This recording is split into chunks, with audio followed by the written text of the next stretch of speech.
In the previous video, we've seen how to create a change request and assign it to the approver for approval. In this video, we will see the approval workflow between the requester and the approver. Once an approver navigates to the change request module, they get to see the latest change request awaiting their approval. Once the approver clicks on the change request, they can see the status as approval pending, and they can review the change request over here. Once the owner, who is the approver in this case, reviews the change request, they have three options to choose from.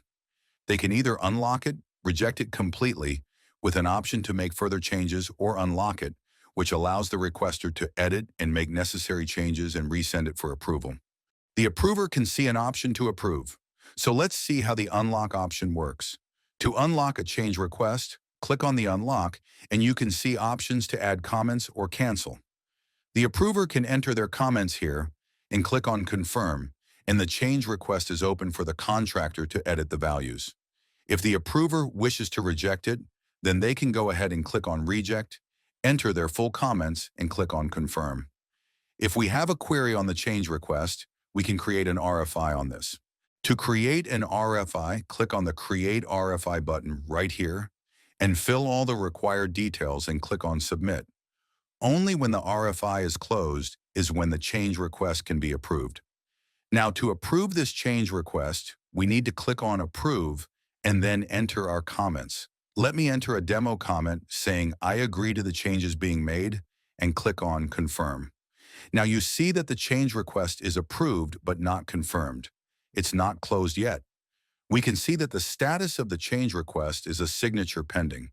Now we can see that the signatures from both the users, the approver and the requester, are pending. So now let me just go ahead and log in as the requester. I'm going to click on that specific project, go to Change Requests, and you'll notice that it says that the signatures are pending. So now I'm going to go into my inbox to check, and you would see that there's an email that's come in saying, "Hey Stacy, time to sign. It's your turn to sign the change order for CR07. I'm just going to go ahead and click on Review and Sign Documents, and you'll notice that the DocuSign opens up. All I have to do is click on I accept my signatures as initials and click on I consent. Click Sign All, and you'll notice that the signatures are confirmed and the signatures have been made. Now let's go ahead and refresh the change request page and see what comes up. You will notice that the signatures are done by the requester, and now the signatures are pending from the approvers.